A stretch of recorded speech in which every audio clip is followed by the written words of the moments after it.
Oke, ini sudah bulan Juni, minggu kedua, kita merasa waktu cepat berlalu, terlepas dari apapun yang saudara hadapi dan saudara alami, kita percaya bahwa kebaikan Tuhan itu tidak pernah meninggalkan kita, amin.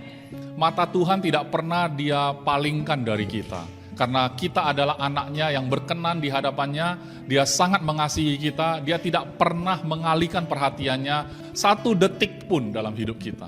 Dia terus memperhatikan kita. Saat-saat tertentu mungkin kita tidak menyadarinya, saudara.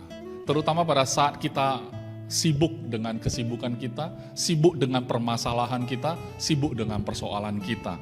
Kemungkinan besar seperti itu ya, saudara. Tapi saya percaya Agape Grace Family, makanannya adalah firman Tuhan. Dan juga berjalan di dalam firman yang sudah kita sama-sama percaya, kita sudah sama-sama nikmati setiap hari Minggu, setiap hari Kamis, ada Bible Study, ada juga acara-acara lain, rangkaian acara yang ada di Agape Grace Family. Saya mendorong semuanya yang walaupun hari ini tidak tergabung di dalam jemaat AGF, Agape Grace Family, tidak jadi masalah karena kita sediakan dalam bentuk online, saudara tinggal menikmati saja. Oke, hari ini saya mau berbicara dari dua bagian di Alkitab. Satu saya ambil dari Perjanjian Baru, satu lagi saya akan ambil kisah yang ada di dalam Perjanjian Lama. Tapi sebelum itu saya ingin mengingatkan saudara dan saya bahwa kita sebagai orang yang percaya, orang percaya hidup itu karena percaya, hidup oleh percaya. Amin saudara. Dan saudara tahu nggak, orang percaya dalam Perjanjian Baru itu adalah orang-orang yang sangat signifikan. Sangat signifikan. Saya ulangi sekali lagi. Kita orang percaya di dalam Perjanjian Baru adalah orang-orang yang sangat signifikan. Saudara lebih dari yang saudara tahu. Saudara lebih dari yang saudara pikir. Mengapa? Karena pikiran kita masih sangat terbatas. Saya mau tunjukkan betapa signifikannya saudara di dalam Kristus. Saya mau tunjukkan hari ini. Saudara, coba kita kilas balik di dalam Perjanjian Lama. Kita sama-sama tahu bahwa di dalam kitab Perjanjian Lama kita bisa menemukan banyak sejarah di situ. Dan kita melihat bagaimana Tuhan berinteraksi dengan manusia. Di zaman Perjanjian Lama itu, Tuhan hanya bisa berinteraksi kepada orang-orang tertentu. Betul nggak saudara? Di situ saja saya merasa hidup saya hari ini sangat signifikan. Setiap orang percaya dalam Perjanjian Baru hari ini bisa berinteraksi dengan Tuhan, tapi tidak begitu dengan orang-orang yang ada di dalam Perjanjian Lama. Dan juga roh Tuhan itu hanya ada pada orang-orang tertentu pada zaman itu. Tidak semua orang memiliki kesempatan untuk roh Allah turun ke atasnya.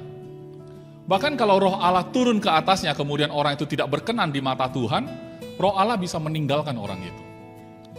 Itu pun hidup mereka sudah sangat signifikan, saudara.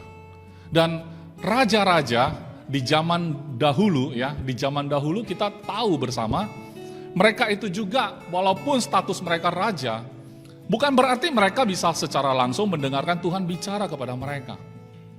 Tuhan berbicara kepada raja pun seringkali melalui nabi-nabi. Mengapa? Karena mereka dihususkan untuk itu. Dan saudara bayangkan kalau hari ini saudara bisa mendengarkan Tuhan berbicara kepada saudara, bukankah itu sesuatu hal yang sangat signifikan? Amin saudara?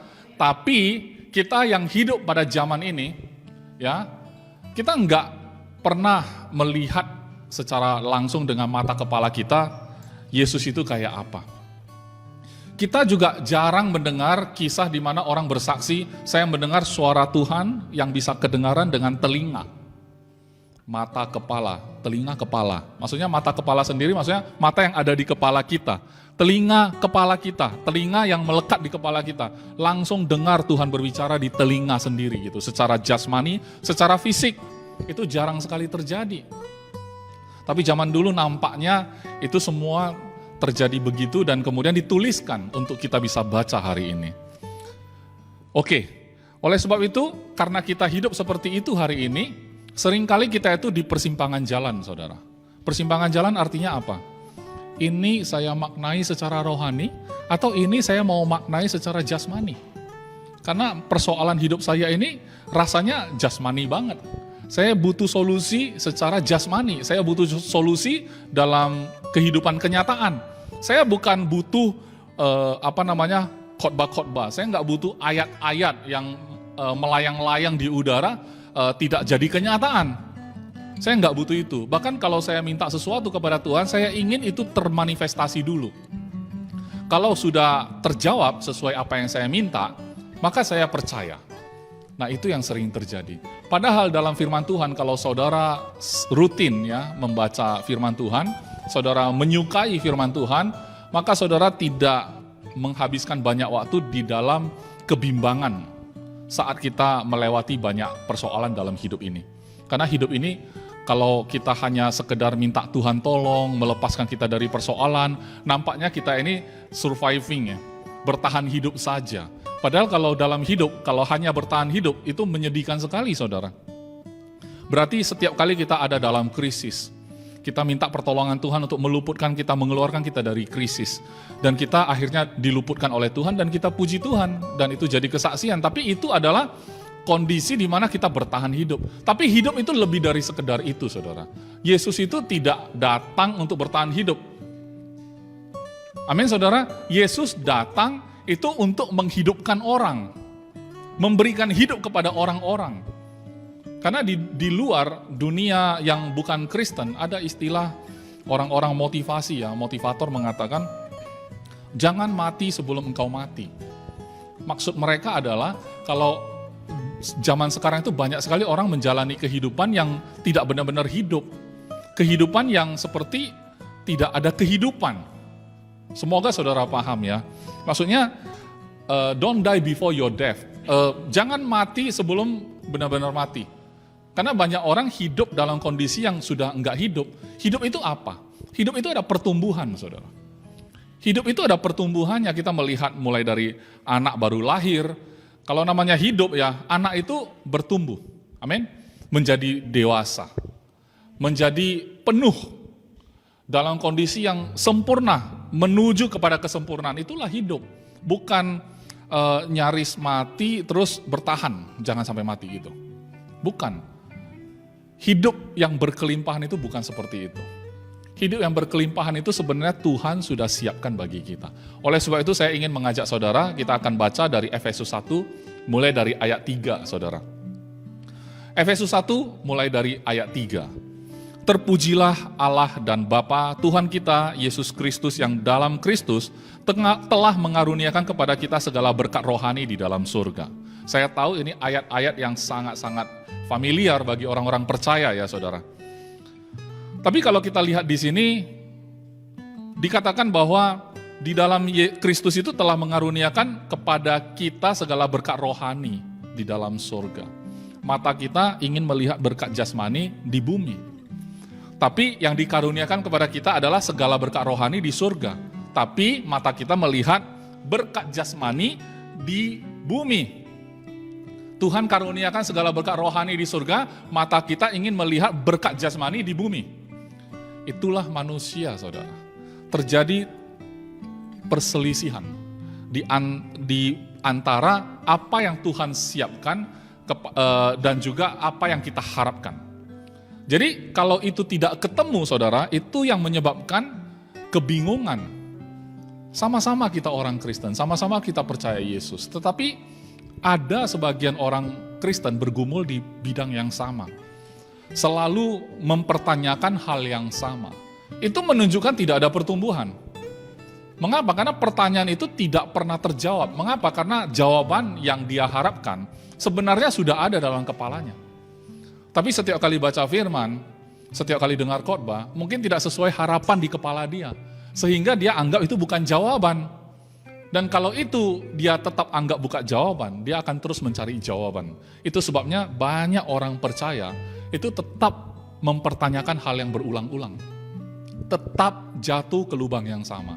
Tetap bermasalah dengan masalah yang sama. Tetap bingung terhadap hal yang sama. Oleh sebab itu saya harap hari ini lewat pemberitaan firman kita memiliki jalan keluar. Artinya kita tahu sebenarnya Tuhan sudah karuniakan kepada kita segala berkat rohani di dalam surga. Bagi saya itu lebih dari cukup. Mengapa? Karena Yesus pernah mengajarkan orang-orang Yahudi pada waktu itu berdoa, jadilah kehendakmu di bumi seperti di surga. Karena yang ada di bumi ini, orang merindukan bumi ini seperti surga, tapi gambaran surga itu apa, saudara? Gambaran surga itu ya, saya punya imajinasi di surga itu tidak ada sakit penyakit. Amin, saudara? Di sana tidak ada pembunuhan, betul? Tidak ada kematian, tidak ada perselisihan, tidak ada iri hati, tidak ada apa lagi. Banyak sekali di surga itu yang orang bisa deskripsikan, bahkan orang yang tidak mengenal Tuhan sekalipun. Kalau dia katakan namanya surga, gambarannya adalah segala sesuatu yang sempurna. Tidak ada perselisihan, tidak ada pertengkaran, tidak ada kematian, tidak ada sakit penyakit, tidak ada kutuk, semuanya tersedia. Kalau itu yang ada di dalam surga, kalau itu terjadi di atas bumi, kehendakmu jadi di bumi seperti di surga. Kalau itu jadi kenyataan, saudara, bukankah itu lebih dari cukup? Kalau segala berkat rohani di dalam surga itu sudah dikaruniakan kepada saudara di dalam Kristus. Kalau itu dikaruniakan kepada saudara, bukankah itu lebih dari cukup? Persoalannya adalah, termanifestasikah itu di bumi? Gap itu saja yang membuat kita cukup pusing, saudara. Cukup pusing kita. Kemarin kita baru saja mengikuti webinar yang diselenggarakan, pembicaranya adalah Pastor Paul, not according to the flesh, bukan menurut ukuran manusia atau bukan menurut ukuran daging. Karena manusia itu sendiri punya pikiran sendiri, punya ukurannya sendiri. Tetapi dikatakan oleh Rasul Paulus, kita sebenarnya tidak menilai manusia lain itu berdasarkan ukuran manusia lagi, karena kita ini ciptaan yang baru katanya. Oleh sebab itu, kita sebenarnya setiap kali diperhadapkan di persimpangan jalan, kamu bilang kamu adalah anak Allah, kamu katakan engkau adalah anak Tuhan, engkau tidak bercacat celah, Tuhan berkenan kepadamu, tetapi kenapa engkau sakit, kenapa bisnismu seret, kenapa kantongmu tipis, kenapa. Dan kalau saudara terjerat dalam jebakan itu, saudara mungkin mulai berpikir, benar juga ya, kalau itu benar, mengapa aku masih begini hari ini? Waktu itu, saudara sudah mulai jatuh kepada menilai menurut ukuran manusia. Dan itulah kejatuhan kita yang sama berulang-ulang. Kita kembali lagi menilai menurut ukuran manusia. Kembali lagi bolak-balik seperti itu, saudara. Oleh sebab itu, hari ini kita akan sama-sama belajar bagaimana sesungguhnya. Ayat 4, sebab di dalam Dia, Allah telah memilih kita sebelum dunia dijadikan. Supaya apa? Supaya kita kudus dan tak bercacat di hadapannya. Ternyata kita ini menjadi kudus dan tak bercacat oleh karena Kristus. Itu ternyata sudah menjadi pilihan Dia. Waktu dunia belum dijadikan saja, Dia sudah pilih kita, saudara. Ini sesuatu yang menurut ukuran manusia sulit dicerna. Sulit dicerna. Bahkan menggunakan ayat di Kejadian 1 ayat 1 pun, saudara sebagai orang Kristen, saudara juga sulit mencerna ini. Pastor, kalau benar Tuhan sudah memilih kita sebelum dunia dijadikan, berarti kan Adam waktu makan buah itu Tuhan sudah tahu dan Tuhan sengaja biarin berarti. Nah, itu sudah mulai masuk ke ukuran manusia. Saudara, saya sarankan ketika engkau tidak bisa memahami firman Tuhan yang engkau baca, engkau butuh minta hikmat dari Tuhan. Mengapa? Mungkin pada saat itu teknologimu, pikiranmu, hikmatmu tidak cukup, tidak nyampe. Kalau bahasa orang Medan itu apa namanya? Otaknya nggak nyampe. Otak kita itu nggak nyampe. Pastor Daniel suka bilang otak kita segede bakpao.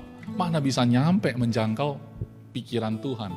Tapi dengan kata-kata sederhana, saya cuma terima sebagai satu pernyataan dari Tuhan sendiri bahwa betapa indahnya ketika saya tahu ternyata saya ini dipilih dan ditentukan sejak semula oleh Yesus Kristus.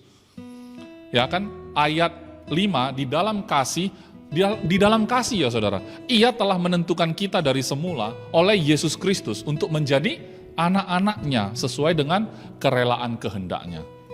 Kata kerelaan kehendaknya ini kalau kita lihat dalam bahasa Indonesia, nampaknya sesuatu yang minimalis ya saudara. Minimalis, seperti ya sesuai dengan kerelaan kehendaknya. Kalau dia rela kayak gitu, ya sudah gitu loh. Jadi kalau kita pakai kata rela kayak minimalis banget ya. Saya mau ngajak saudara mungkin bisa lihat di perjanjian di terjemahan bahasa Inggris ya. Ayat 5. Kalau saya lihat di New King James boleh ya, atau King James juga boleh lah. Karena di sana ada King James ya. Having predestinated us unto the adoption of children by Jesus Christ to himself, according to the good pleasure of his will. Ternyata menurut apa? According to the good pleasure. Bukan kerelaan minimalis, tapi good pleasure itu adalah kesenangan hati, kesenangan yang baik. Good pleasure, apa terjemahan yang lebih bagus ya? Good pleasure. Bukan kerelaan, tapi memang itu kesenangan dia. Jadi menurut kesenangan dari kehendak dia. Ternyata dia memilih kita dengan senang hati, saudara, bukan dengan rela hati. Kalau rela itu kan kayak, ya aku sih nggak terlalu suka, tapi ya sudahlah, aku relakan. Aku relakan saja, kayak minimalis banget hatinya. Tapi kalau good pleasure, kesenangan yang baik ya, kesenangan yang sangat menyenangkan. Ternyata Tuhan menentukan kita untuk menjadi anak-anaknya itu adalah sesuatu yang sangat menyenangkan dia, saudara. Menurut kesenangan dia senang sekali kita bisa menjadi anaknya.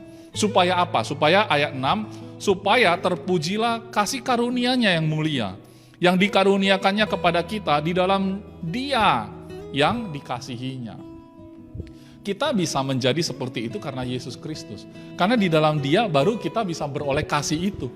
Kalau kita nggak ada dalam Kristus, dasar apa Bapa di surga mengasihi kita?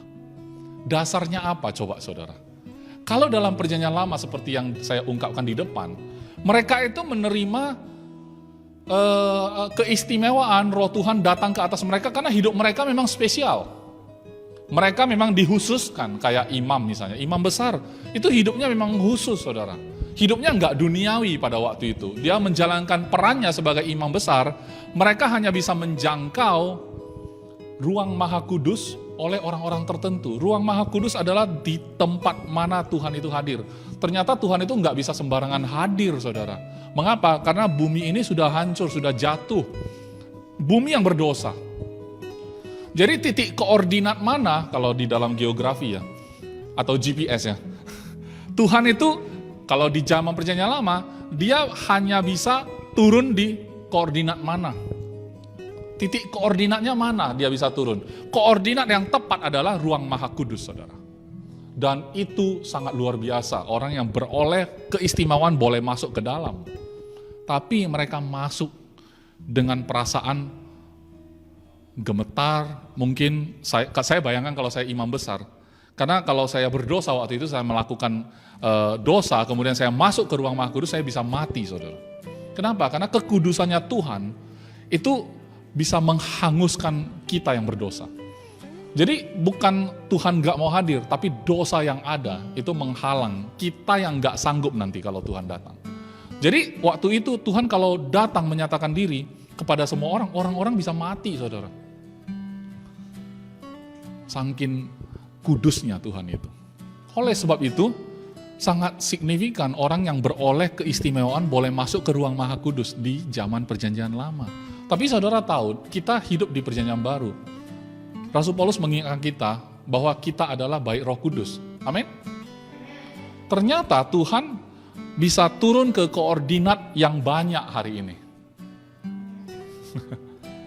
Tuhan bisa turun ke koordinatnya di mana Prismo berada. Karena Prismo adalah, ini keunggulannya kalau hadir onsite, kita bisa tunjuk-tunjuk orangnya.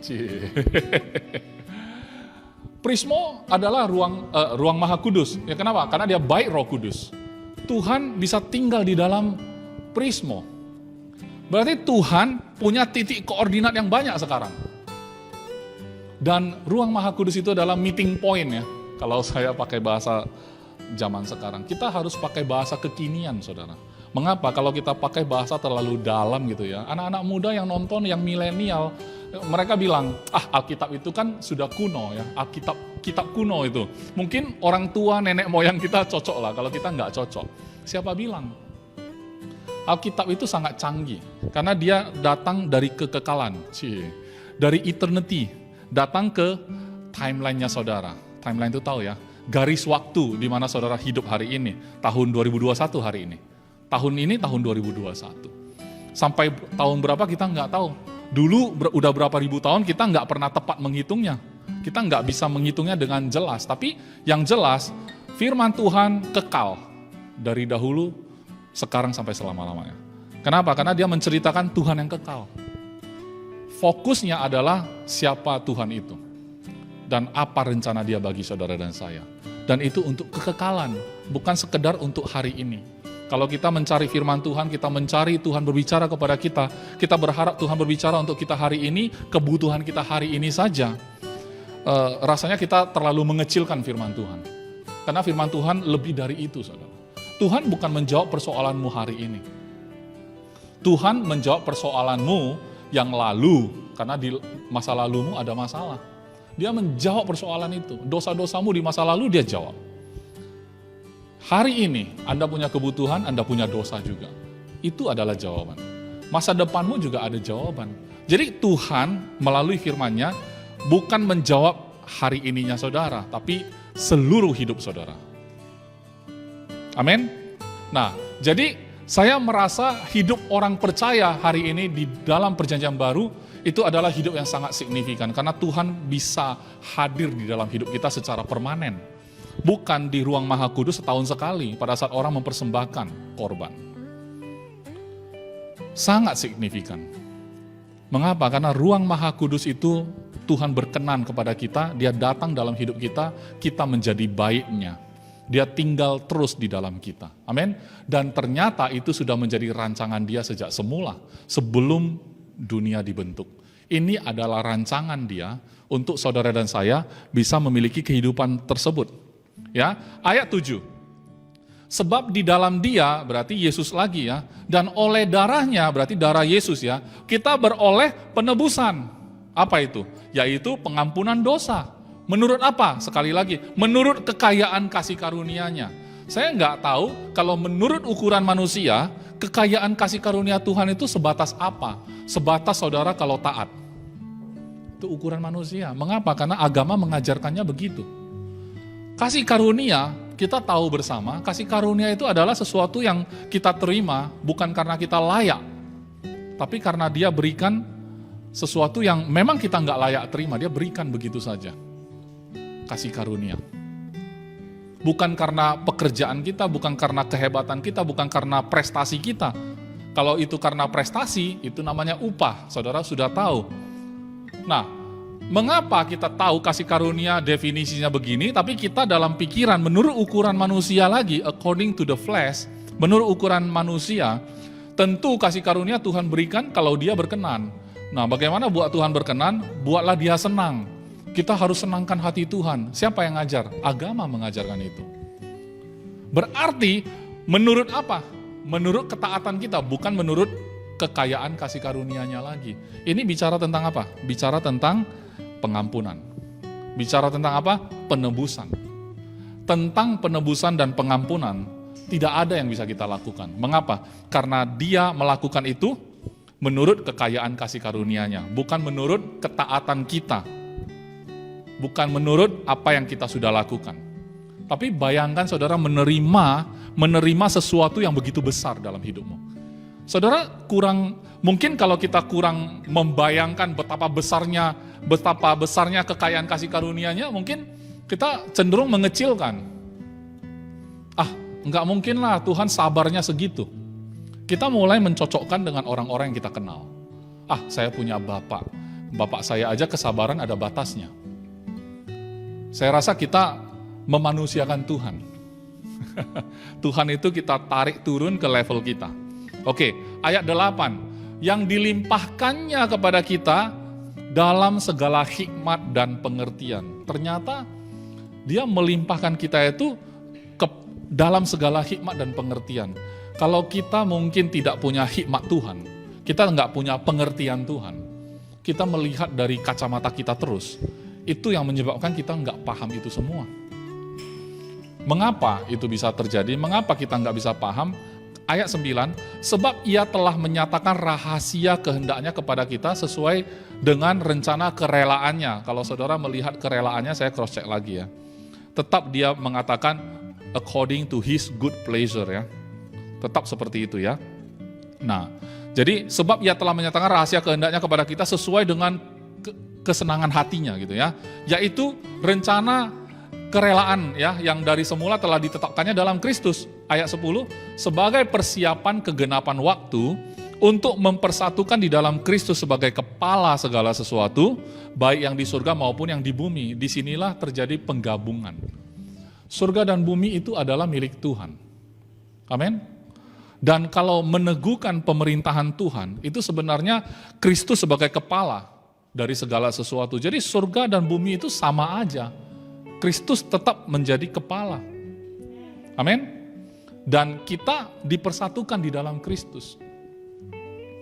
Bayangkan ya saudara, sesuatu yang sangat besar ini. Bukan sesuatu yang kecil-kecilan. Ya pokoknya kita diselamatkan, udah sesimpel itu. Sesimpel itu, enggak. Tapi bagaimana Kristus itu termanifestasi dengan utuh. Saudara bagian dari tubuhnya. Ya. Nah, aku katakan ayat 11, aku katakan di dalam Kristus, karena di dalam Dialah kami mendapat bagian yang dijanjikan. Kami yang dari semula ditentukan untuk menerima bagian itu sesuai dengan maksud Allah yang dalam segala sesuatu bekerja menurut keputusan kehendaknya. Supaya kami yang sebelumnya telah menaruh harapan pada Kristus boleh menjadi puji-pujian bagi kemuliaannya. Di dalam Dia kamu juga, karena kamu telah mendengar firman kebenaran yaitu Injil keselamatanmu, di dalam Dia kamu juga ketika kamu percaya dimeteraikan dengan Roh Kudus yang dijanjikannya itu. Jadi apa yang dialami oleh rasul-rasul itu dialami juga oleh kita, saudara.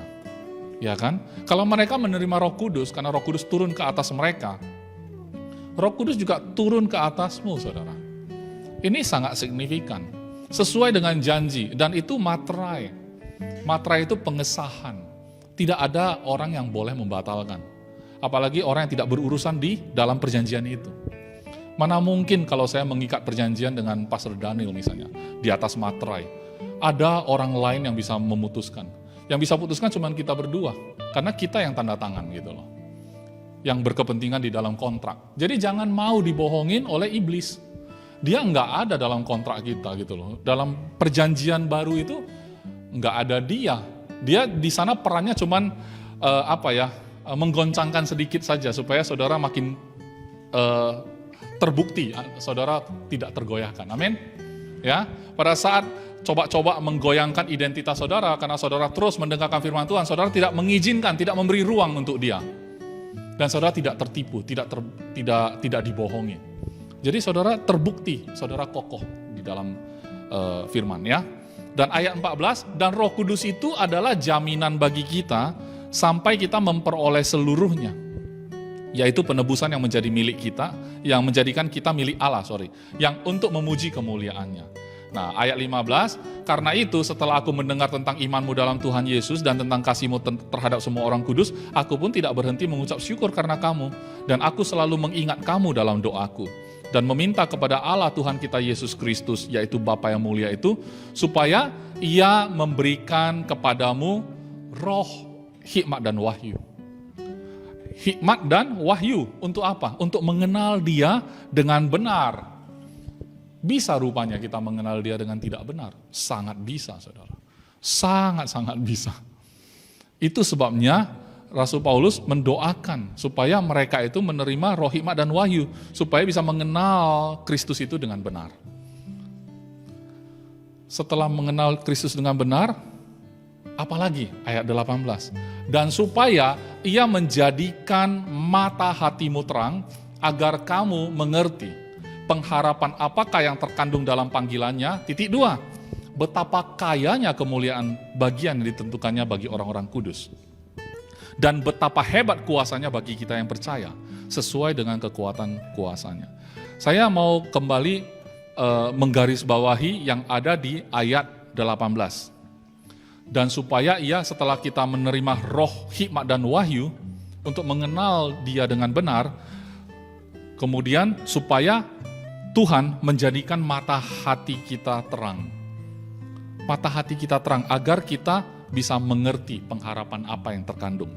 Nah, mata hati itu menjadikan mata hati kita terang. Hati kita ada mata ya. Hati kita ada mata, kalau enggak terang mata hati itu, kita itu kalau enggak terang berarti gelap. Kalau gelap itu enggak ngerti apa-apa. Ini sebelah kiri ada apa, sebelah kanan ada apa kan enggak tahu. Karena gelap kan. Karena enggak terang. Berarti hati kita enggak sanggup melihat apa pengharapan yang terkandung. Meraba-raba. Betapa banyak orang percaya hidupnya meraba-raba. Semacam bicara pun tidak yakin. Firman Tuhan yang sudah dia baca pun dia tidak yakin.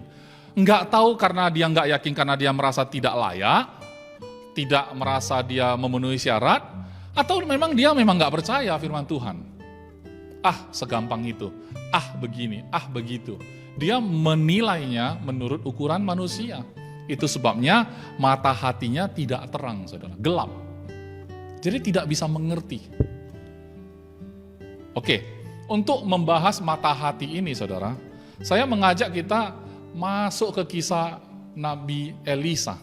2 Raja-Raja 6, random ya saudara ya. Masa dari sini masuk ke Elisa? Ya, karena saya dapat satu cuplikan gitu ya waktu saya baca kisah Elisa. Semoga kita bisa mengecap gambaran yang tidak terlalu sempurna ini, tapi saudara bisa mengecap.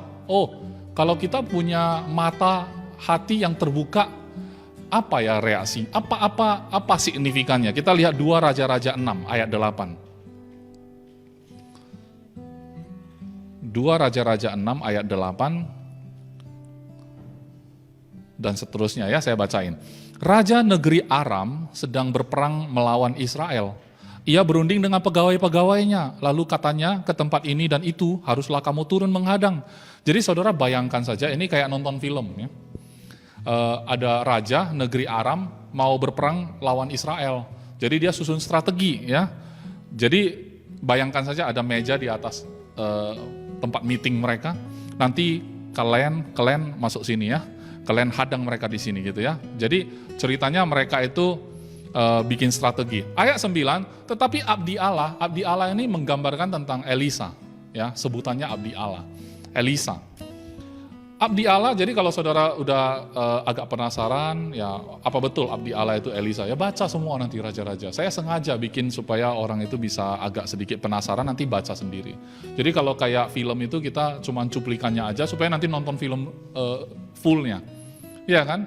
Episodenya diselesaikan ya. Tetapi abdi Allah menyuruh orang kepada Raja Israel mengatakan, awas, jangan lewat dari tempat itu, sebab orang Aram sudah turun menghadang ke sana. Seolah-olah dia dengar ya, Raja Aram ngomong apa.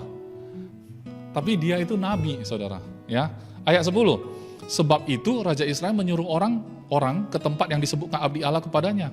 Demikianlah Elisa memperingatkan kepadanya supaya berawas-awas di sana, bukan sekali 2 kali saja. Terus jaga-jaga ya. Jadi si Elisa ngasih tahu raja. Saya bayangkan Elisa adalah salah satu orang yang signifikan yang saya sebut tadi di depan. Ada luar biasa khusus untuk dia. Ada karunia khusus untuk dia. Dia bisa mengerti banyak hal. Itu adalah didapat dari Tuhan. Dan tidak semua orang punya itu. Buktinya Raja Israel aja harus dengar dia. Betul nggak? Ya. Nah, ayat 11, lalu mengamuklah hati Raja Aram tentang hal itu. Maka dipanggilnyalah pegawai-pegawainya. Katanya kepada mereka, tidakkah dapat kamu memberitahukan kepadaku siapa dari kita memihak kepada Raja Israel itu? Jadi kalau dalam film itu, kurasa ada pengkhianat di antara kita ini. Siapa bocorin rahasia? Kok aku susun orang di sana, dia tahu di sana. Betul kan? Kira-kira gitu ya. Kok dia bisa tahu? Siapa di sini yang memberitahukan memihak kepada Raja Israel katanya kan? Tetapi berkatalah salah seorang pegawainya, tidak tuanku raja, melainkan Elisa, nabi yang di Israel, dialah yang memberitahukan kepada Raja Israel tentang perkataan yang diucapkan oleh tuanku di kamar tidurmu. Ngeri ya, Ternyata mereka bahas strategi perang di kamar tidur supaya nggak ada yang dengar kan, Raja Aram itu kan. Nah, ternyata ketahuan juga sama Elisa, ya kan. Nah, berkatalah raja ayat 13, pergilah melihat di mana dia, supaya aku menyuruh orang menangkap dia, lalu diberitahukannya lah kepadanya, dia ada di Dotan. Oke, maka dikirimnyalah ke sana kuda serta kereta dan tentara yang besar. Nangkap satu Elisa aja kayak mau perang ya. Sampailah mereka pada waktu malam, lalu mengepung kota itu. Nangkap Elisa, kepung kota, hebat kan? Ketika pelayan abdi Allah, jadi pelayan itu ada seorang pelayan ya yang mendampingi Elisa. Jadi zaman dulu itu nabi-nabi itu selalu ada pendampingnya ya, ada pelayannya. Di sini asisten ya, asisten. Di sini namanya Gehazi. Coba nanti lihat di belakang sebelum-sebelumnya, ya baca nonton film lengkapnya ya. Ketika pelayan abdi Allah itu bangun pagi-pagi dan pergi keluar, maka tampaklah suatu tentara. Jadi matanya melihat loh.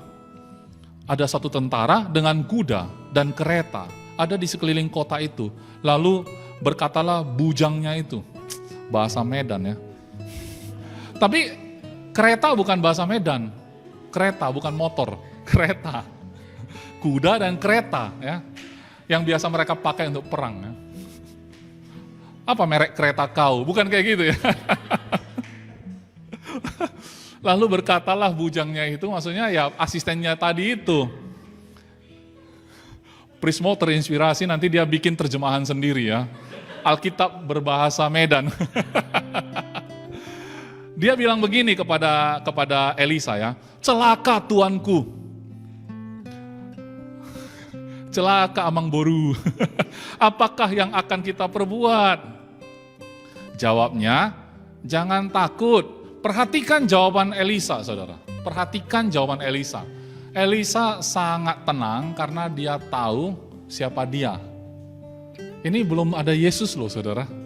Saya cuma mau mengecap orang perjanjian lama saja bisa segitunya. Signifikan sekali, apalagi kita, kan gitu kan. Saya pengen membuka itu aja hari ini. Nah, dia bilang begini, jangan takut, sebab lebih banyak yang menyertai kita daripada yang menyertai mereka. Maksudnya apa tahu enggak? Ayat 17. Lalu berdoalah Elisa, ya Tuhan, bukalah kiranya matanya. Matanya siapa? Bujangnya itu. Supaya ia melihat. Saya enggak ngerti apa bujangnya itu tidak melihat selama ini. Justru dia melihat ada kereta orang sana datang mengepung kota. Tapi kenapa Elisa berdoa supaya mata bujang ini terbuka? Ternyata sehingga ia melihat kan, tampaklah gunung itu penuh dengan kuda dan kereta berapi. Ngeri nggak? Sekeliling Elisa. Kalau di dalam game online ya kan, keretanya ada apinya super power gitu loh. Itu kalau beli mahal, dijual itu. Kalau di game online ya kan, ada senjata khusus gitu loh. Kalau lagi promo dia buy one get one. Ada apinya. Kalau kereta lawan nggak ada api. Kalau kereta ini ada apinya. Apa kereta di Medan yang ada apinya? Kereta api. Sesimpel itu ya joke-nya ya. Ternyata mau bikin joke gampang aja. Kereta apa yang berapi? Ya kereta api. Tapi kereta api tak ada apinya. Oke. Nah, saudara bayangkan, mata bujangnya ini terbuka, dia lihat, kok ada kereta ternyata. Ada kuda, ada kereta berapi di sekeliling Elisa, luar biasa enggak? Saya enggak tahu, saudara nangkap enggak nih?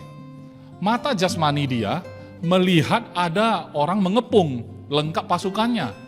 Tapi begitu matanya rohani terbuka, mata hatinya terbuka, dia melihat, loh di sisi Elisa lebih ngeri pasukannya.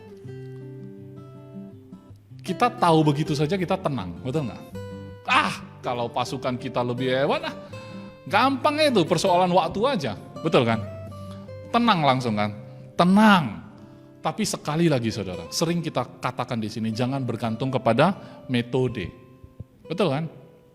Kita lihat apa yang terjadi. Pasukan ada kan? Berapi lagi kan? Lihat berikutnya apa yang terjadi. Ayat 18. Ketika orang-orang Aram itu turun mendatangi dia, lihat Elisa bagaimana? Berdoalah Elisa kepada Tuhan, butakanlah kiranya mata orang-orang ini. Enak ya Elisa itu. Simple aja. Ternyata bukan pasukan tadi yang harus bertempur. Yang bertempur bukan pasukan yang berapi, bukan. Cuman cukup membutakan mata orang yang mau nyerang itu. Nah kan? Butakanlah kiranya mata orang-orang ini katanya. Maka dibutakannya lah mata mereka sesuai dengan doa Elisa. Signifikan sekali Elisa ini. Saudara punya signifikansi yang sama. Pertanyaannya percaya atau enggak saudara? Ya kan? Oke, ayat 19. Kemudian berkatalah Elisa kepada mereka, karena mereka kan udah buta nih. Ya kan? Tinggal ngomong, ya kan? Bukan ini jalannya dan bukan ini kotanya. Ikutlah aku, maka aku akan mengantarkan kamu kepada orang yang kamu cari. Lalu diantarkannya mereka ke Samaria. Jadi kalau tekniknya itu teknik bertempur yang luar biasa. Pasukan datang kita alihkan ke seberang, ke sebelah ya, tetangga sebelah. Ya kan? Segera sesudah mereka sampai ke Samaria, berkatalah Elisa, "Ya Tuhan, bukalah mata orang-orang ini." Kuda berapi tadi untuk apa? Bingung kan? Kuda berapi tadi untuk apa? Untuk si bujang ini tadi. Tahu bahwa, kalau soal itu, Tuhan lebih dari itu. Gitu loh maksudnya. Untuk mengetahui itu saja, bujangnya tenang. Tapi untuk melawan itu, tidak perlu kuda berapinya gerak. Cukup membutakan mereka saja. Ya. Lalu Tuhan membuka mata mereka, sehingga mereka melihat dan heran. Mereka ada di tengah-tengah Samaria. Bingung mereka, kok di sini aku? Kok di sini? Lalu bertanyalah Raja Israel kepada Elisa, tak kala mereka melihat mereka. Kubunuhkah mereka Bapak? Kok terjemahannya gitu ya? Makanya saya agak lucu juga waktu saya baca ini kan saya agak ketawa sendiri dalam hati kan. Kubunuhkah mereka Bapak? Raja loh, nanya Nabi. Wah mereka udah kumpul di sini, tinggal dibunuh aja nih. Ditanyalah ke nabinya, kubunuhnya mereka, kan gitu kan. Tetapi jawabnya apa? Lihat sekali lagi tindakan Elisa, ya. Tetapi jawabnya, jangan. Biasakah kau bunuh yang kau tawan dengan pedangmu dan dengan panahmu? Tetapi hidangkanlah makanan dan minuman di depan mereka, supaya mereka makan dan minum. Lalu pulang kepada Tuhan mereka. Lucu kan saudara? Cara dia melawan musuh, itu nggak masuk akal. Tidak bisa dimetodekan. Kita butuh hikmat dan wahyu. Supaya kita kenyang. Wahyu bisa bikin kenyang. Oh, wagyu ya. Simple kali joke-nya ya.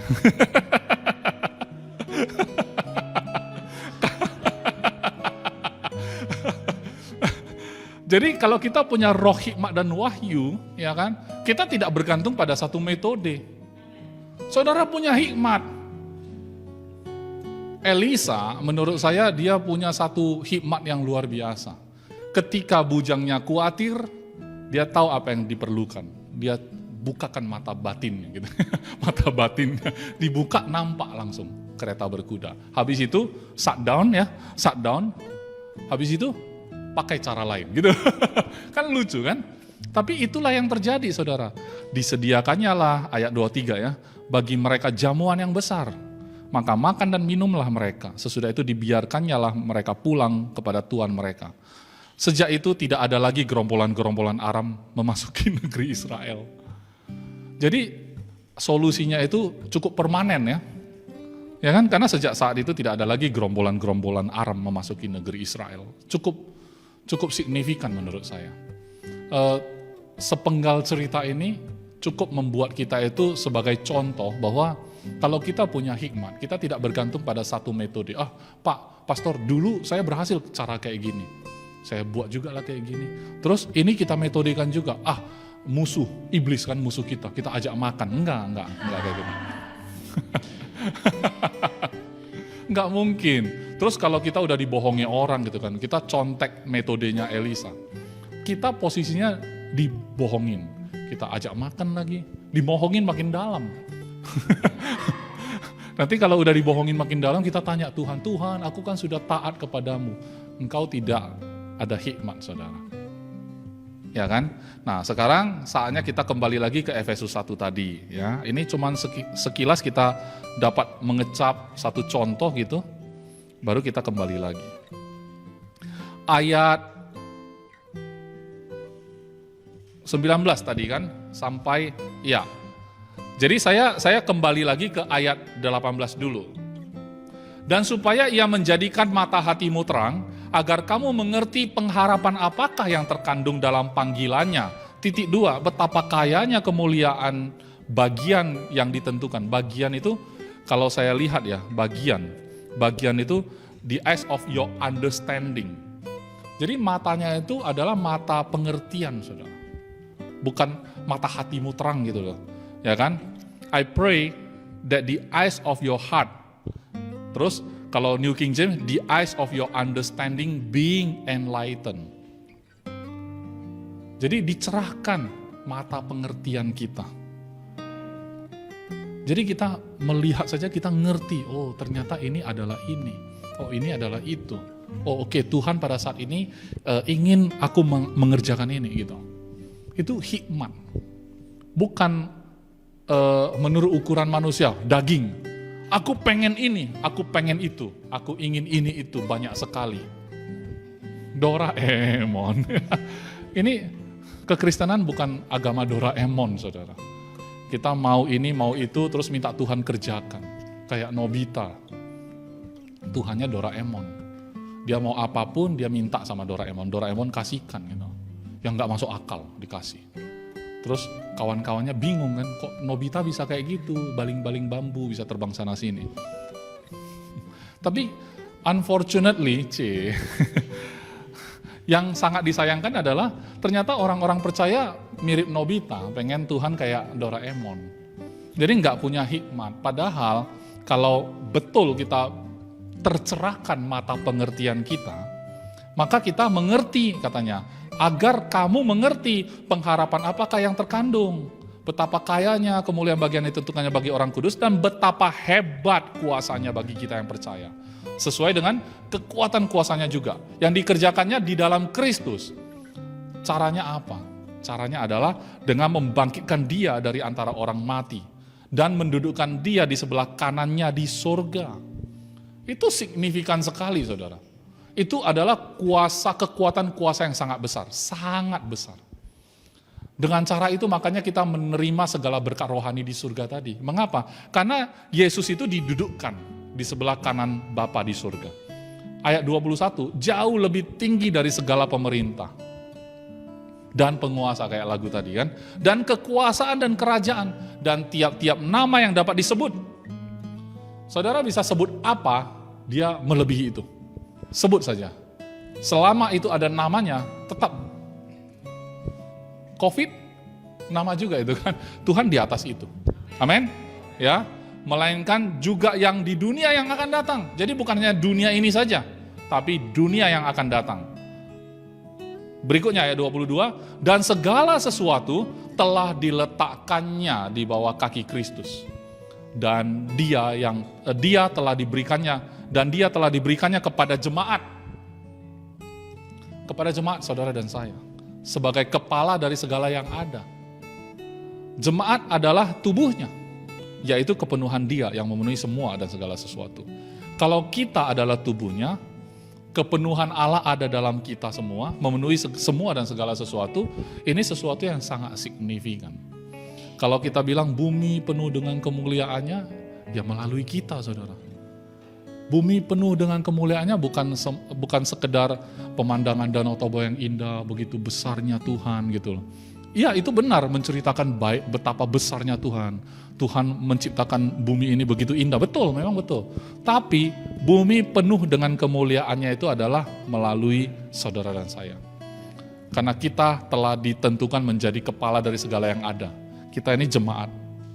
Kristus adalah kepala dari tubuh kita. Amin. Dan kalau kita tahu siapa kita dalam Kristus, dan kalau kita tahu bahwa kita sangat-sangat signifikan di atas bumi ini, maka saya percaya, lewat hari ini, saat saudara menghadapi masalah yang sama dalam hidupmu, saudara menjadi pribadi yang berbeda.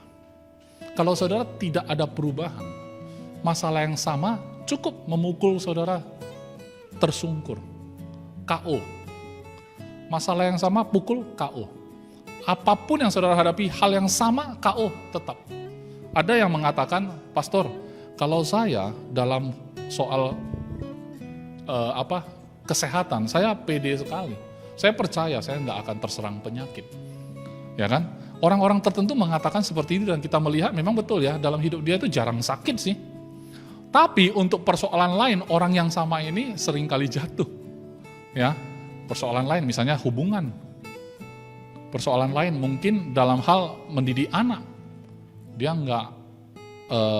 seringkali dia tidak tahu caranya. Tapi untuk kesehatan tubuh, dia tahu gitu loh. Jadi setiap orang itu semacam iblis mengintip ya. Orang ini akan jatuh dengan cara yang sama, dengan modus yang sama. Dan itu saja modusnya.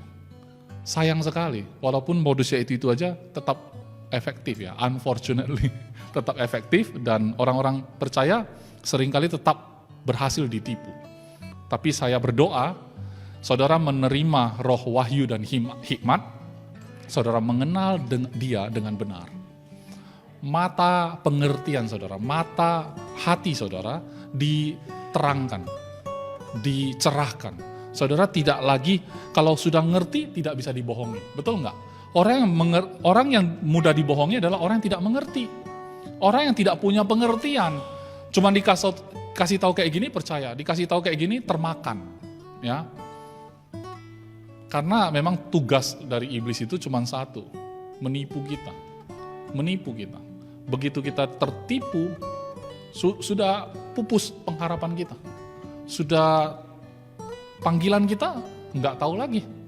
Dan kita tidak akan maksimal dalam hidup kita. Meskipun demikian, kita tahu bersama tentang penebusan, tentang pengampunan dosa, tentang keselamatan saudara. Memang itu tidak tergoyahkan. Tapi saya tidak ingin saudara cuma sampai di situ. Yang lain-lain, aspek lain, tertipu semua. Sayang nggak? Iya kan? Jadi untuk usaha pekerjaan saudara, untuk hubungan dalam keluarga saudara, untuk semua aspek dalam hidupmu, semua aspek dalam hidupmu, itu akan berbeda mulai hari ini. Saudara mulai menjalani kehidupan dengan cara yang berbeda. Tidak terpaku kepada metode, tapi engkau tahu betapa besarnya backup dari Tuhanmu. Seperti mata bujang dari Elisa tadi, Gehazi melihat ada kereta, ada kuda, kereta berapi di sekeliling Elisa. Pantesan Elisa nggak takut, mungkin dalam hati dia. Kalau saya jadi Gehazi mungkin saya pikir, pantesan Elisa santai. Kalau kita punya mata pengertian, betapa besarnya Tuhan kita, kekuatan kuasanya, betapa mulianya, besarnya panggilan dia dalam hidup kita. Kita teguh, kita stabil, kita nggak mudah dibohongi, nggak tergoyahkan. Amin saudara, saya percaya mulai hari ini hidupmu tidak pernah sama lagi. Amin.